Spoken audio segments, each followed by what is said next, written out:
Lorry যারা চালায় শুনেছি তারা মদ খেয়ে লরি চালায়। খায়, তবে সবাই নয়। ও, আপনি কতটা মদ খান? আমি মদ খাই না।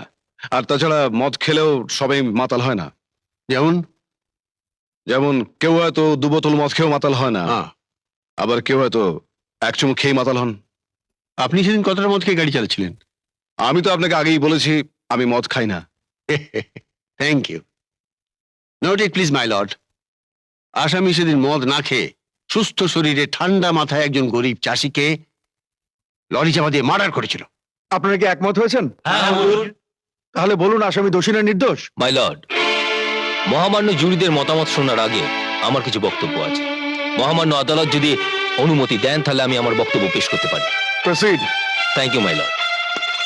হুজুর, আসামি নিজে কোনো আইনজীবী নিতে চাননি, তাই জন্য তার হয়ে বলার মতো এখানে কেউ উপস্থিত হননি। তাহলে আপনি এখানে